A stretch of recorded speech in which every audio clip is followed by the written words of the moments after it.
Most everybody I know is super happy with Nissan for keeping the V6. Everybody, thank you Nissan for keeping that V6. In this video, we're going to kind of go over why the Nissan Frontier is a better truck at the end of the day. In my opinion, it really is. So I would say a big reason, number one, obviously, that V6. We know they kept it in the Nissan Frontier for 2025 with the redesign. Pretty sweet for them to do that. We know it's reliable. We know there's no turbos. We know it has plenty of power. It's everything we want.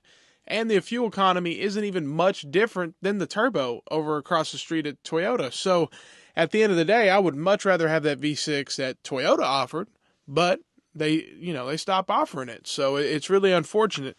And another big reason is I would just say quality of the build. If you look over at Nissan Frontier, to me, the quality is much better.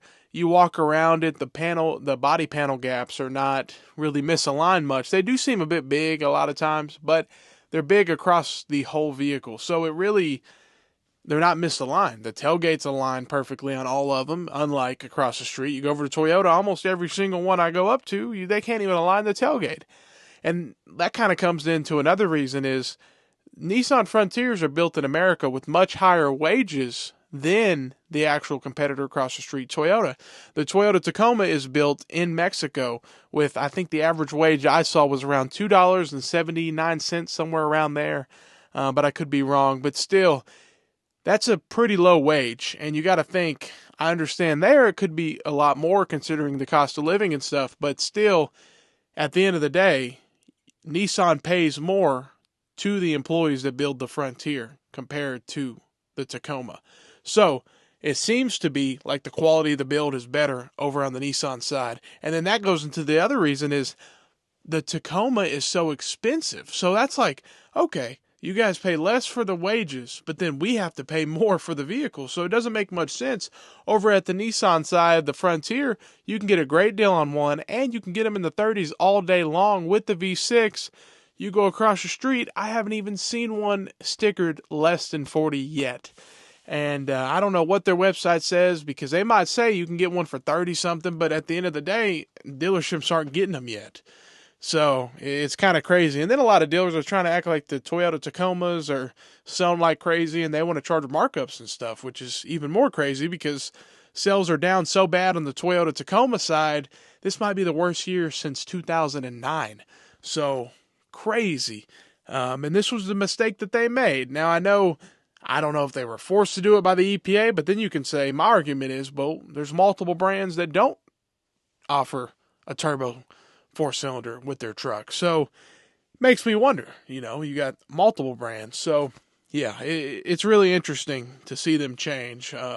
But we already saw what happened to the Tundra, so they were already going to do it. But, yeah, it's pretty bad, especially when you pay more for the vehicle. It's lower quality. It comes with the turbo, and I see comments, people buy them, and I am happy. I hope you enjoy the vehicle. I'm not trying to bash, I hope you enjoy your purchase, and I know some people are. I'm seeing more of them with paper tags, but in all reality, are they going to last as long as the old V6 that Toyota offered? I don't think so. I think if you're in the market right now for a midsize truck, all day long, Nissan Frontier is the way to go. Now, if you look used, if you're not new, if you don't have to buy new, then I would go all day, look at a used Tacoma. But if you're really dead set on buying new and you want something that you're going to keep forever, then I would go Nissan Frontier. If you're the kind of guy that trades it in every few years, what does it matter?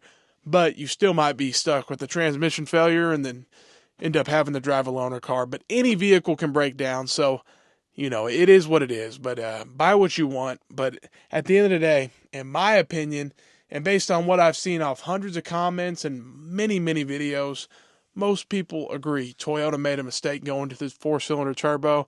And honestly, I think they did too. They knew what they were doing. Now, maybe they're just trying to get ahead of the curve because they see the unfortunate truth is they are being mandated in the future to reach crazy MPG levels. But it's like the turbos don't even do much better. Now, some people say that I read a comment earlier. It said that he's actually getting above what they say. So that's awesome. I'm really happy for you, actually. And I hope it is that case for everybody. But I just know turbos are very fidgety, and if you have a heavy foot, you're going to get worse. Like, it drops quick as soon as you start using that turbo. As soon as it starts spoiling up, it's burning gas. So I hope everything works out. I hope Nissan keeps the V6 for as long as they can. Please, please keep the V6.